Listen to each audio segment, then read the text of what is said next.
A los amigos de Equilibrium nos gustaría hablar en este momento sobre un concepto que en la década del 90 pasó a un segundo plano en la política internacional.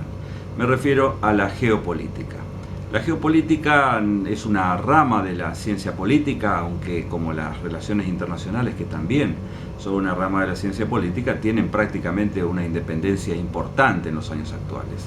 La geopolítica también se puede decir que es una suerte de niño anciano, puesto que si bien nace, su tratamiento sistemáticamente comienza a ser tratado a fines del siglo XIX, primeras décadas del siglo XX, ya históricamente los hombres hacían geopolítica en cuanto había un interés político o un interés sobre un espacio geográfico, estaban haciendo geopolítica.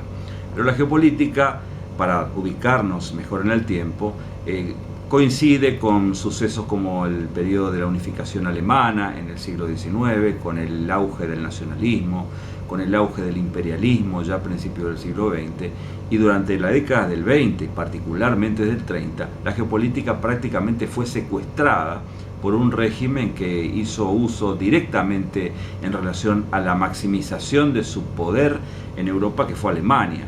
Yo diría que durante la década del 20 y particularmente la década del 30, la geopolítica, que básicamente es una disciplina que políticamente encara el espacio geográfico con el fin de aumentar el poder de los estados frente a otros estados. O sea que en la geopolítica básicamente es una disciplina muy relacionada con el aumento del poder.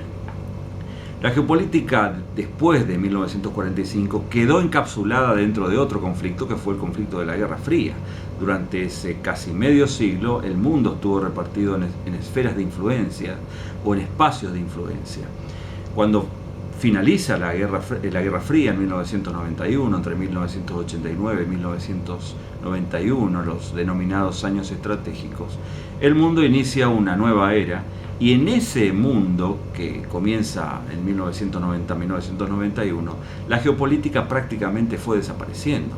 Como implicaba una disciplina que en términos de Kissinger no trataba de las buenas intenciones de los estados, en un mundo donde ocupaba cada vez más lugar la Organización de Naciones Unidas, los factores geoeconómicos, la tecnología, la globalización, que fue el régimen predominante durante toda la década del 90, que fue una década en principio esperanzadora para la comunidad internacional, prácticamente no tenía lugar en un mundo donde se apostaba una vez más a la posibilidad de instaurar los principios del derecho internacional público.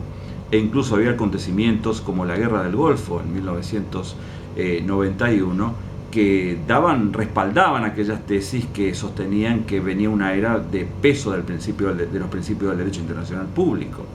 Por otro lado, el régimen de la globalización fue un régimen con un fuerte contenido geocomercial, y en relaciones internacionales hay hipótesis relativas a que cuando los estados tejen redes comerciales cada vez más intensas, inhiben la posibilidad del conflicto militar. Esta es una tesis que hasta la fecha se mantiene, yo diría, probada particularmente entre los países de democracias de alta intensidad. Yo diría que va a ser un reto en el siglo XX, ver si las democracias de alta intensidad con fuerte interdependencia geocomercial inhiben realmente la confrontación militar. De manera que el régimen de la globalización era un régimen que prácticamente no daba lugar a conceptos relativos al poder. Ahora, yo diría que hubo algunas equivocaciones, a mi juicio, durante la década del 90, puesto que en la Guerra del Golfo hubo una razón básicamente geopolítica, puesto que esta guerra, en función de los intereses que existían en ese espacio geográfico, es decir, la zona del Golfo Pérsico, no se da en cualquier parte del mundo, no en cualquier parte del mundo existían los compromisos estratégicos en función de los recursos estratégicos que están depositados allí, de manera que no había una relación entre el involucramiento de la comunidad internacional y ese conflicto. Existía un compromiso porque allí había intereses nacionales, en ese espacio específico. O sea, había presencia de la geopolítica allí. Desde mi juicio, yo diría que la globalización, que fue un régimen político internacional que presentó oportunidades para los países, también tenía una carga geopolítica. Yo considero que la globalización fue una suerte de etapa post-geopolítica, porque nunca, como durante esa década, los países abrieron sus economías, desmontaron sus capacidades regulatorias y por lo tanto crearon posibilidades para aquellos países preeminentes que buscaban captar mercado, buscaban colocar productos. Yo a esta era la denomino etapa post-geopolítica. Y por último, yo diría que terminando la década del 90 hubo un acontecimiento importante, puesto que la alianza política militar, la OTAN, que pervivió más allá del final de la Guerra Fría, para la que fue creada, no solamente se mantuvo, sino que amplió su espacio hacia el este.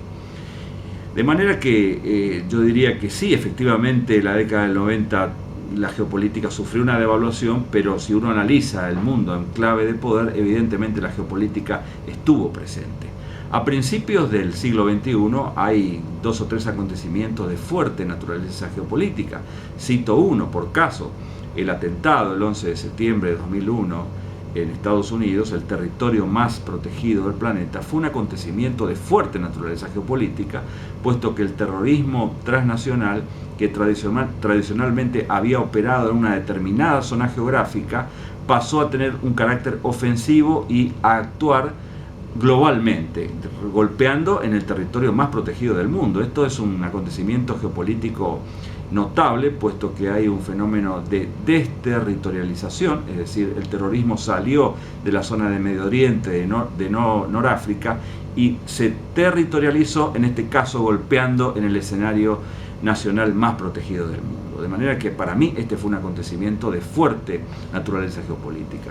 Otro acontecimiento de naturaleza geopolítica a principios del siglo XXI fue el asentamiento de los Estados Unidos en ese espacio que los especialistas denominan la elipse estratégica de la energía, que va prácticamente de la zona del Golfo Pérsico a el Asia Central. Esta me parece otro dato geopolítico central.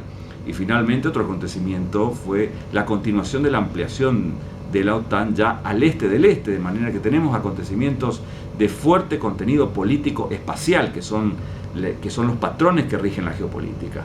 Actualmente yo diría que hay 2 o 3 acontecimientos importantes que también se basan en la reflexión política espacial. En primer lugar, la zona del Asia-Pacífico. Esta es una zona que incluyo también al Índico. Robert Kaplan, que es un autor muy importante en materia de reflexión geopolítica, asigna al Índico un valor importante para este siglo. Y la misma doctrina de seguridad de Estados Unidos del año pasado prácticamente coloca la región del Asia-Pacífico dentro de sus intereses nacionales. Yo diría que aquí hay una suerte de repetición de la doctrina Carter. La doctrina Carter, en relación al presidente Carter, al demócrata presidente Carter de la década del 70, concebía el Golfo Pérsico como una zona de interés nacional de los Estados Unidos. Yo diría que esta nueva doctrina del año pasado, se puede llamar doctrina Obama, concibe la región del Asia-Pacífico un área de interés mayor de los Estados Unidos. De manera que aquí tenemos no solamente una carga geopolítica por parte del actor preeminente del sistema internacional, sino en la geopolítica en términos de doctrina nacional, de seguridad nacional. Allí hay otro actor, China, otro actor emergente que también practica geopolítica, puesto que los intereses de China están efectivamente en Asia Central, pero yo diría que los intereses de mayor peso están en su proyección marítima, sobre la zona adyacente, la zona de intereses, que es la zona del mar de la China meridional, de manera que las doctrinas estratégicas de China básicamente son navales, se basan en la proyección de fuerzas hacia el interior de los océanos. Y por último, yo diría que hay otro espacio, en segundo lugar, hay otro espacio importante donde hay una efervescencia geopolítica importante, que es la zona del Asia Central. Tanto Rusia como otros actores de la región consideran que esta es una región que debe tener una mayor complementación por parte de los actores involucrados en el espacio terrestre euroasiático. Las tesis que se tratan en Rusia tienen que ver con reflotar lo que en la década del 20 se consideró el eurasianismo, es decir, crear un espacio muy amplio de complementación entre los principales actores de Eurasia, particularmente aquellos que están más situados en el espacio terrestre asiático, y librar este espacio de cualquier influencia occidental.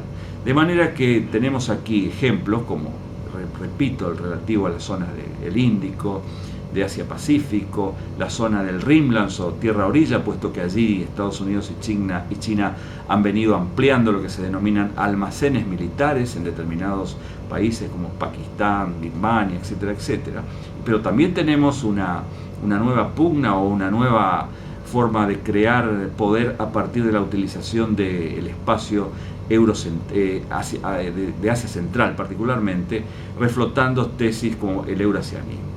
En definitiva, yo diría que la geopolítica está muy actualizada, no solamente se mantiene en vigencia, sino que está en auge. En breve, la geopolítica es una disciplina de ayer, de hoy y de siempre.